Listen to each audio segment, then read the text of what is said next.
Roy, your thoughts on that? You had some good periods in the game, didn't you? Not enough. I thought the first half we didn't play anywhere near as well as I was expecting the team to play. Although still a little bit unfortunate to go in 1-0 down because we weren't exactly conceding a lot of goal chances. But we certainly haven't played anywhere near well enough, in my opinion. And I thought at the start of the second half we were better. We did play better. But again, without really creating the threat or the goal chances we would have needed.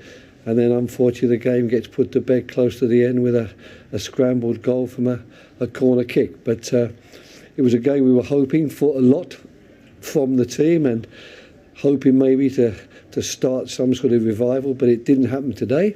So now we'll have to move on to the next game and hope we can start the revival then. The first goal from Neil Maupay, they'll look at it as a great finish from him, but the space he was given, is that disappointing from your point of view?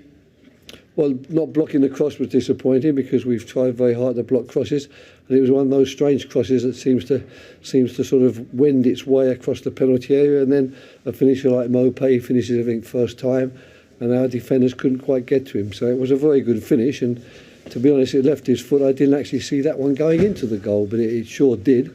And when that happened just before half-time, it was the worst possible moment, because if we could have got in at half-time at 0-0 and then maybe made one or two of the points to the players that we made, we might have given ourselves a better platform. But we were always playing from the platform of being 1-0 down, always in the end putting lots of attacking players onto the field, knowing full well that might cost us on counter-attacks, and that's exactly what happened.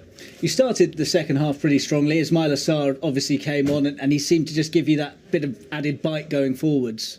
Well, that's what we hoped for. I mean, everyone at the club thinks very, very highly of Ismail. I have not had much chance to really work with him yet, but of course I've watched him play during the years for Watford, and we know what a good player he is, and we've got to hope that his talent and his skill will help us in this fight for survival.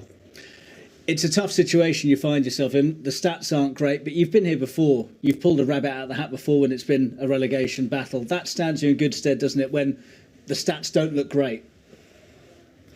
Well, it stands me in good stead in terms of my resilience and in terms of my ability to get myself back on track and do the work that's necessary before the next game.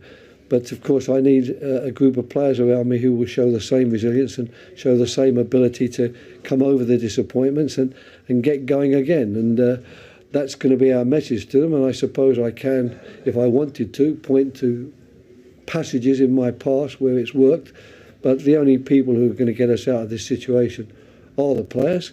And, you know, they're going to need quite a lot of mental strength and resilience going forward, because it's an awful lot of defeats in 23 games, and we now need some wins.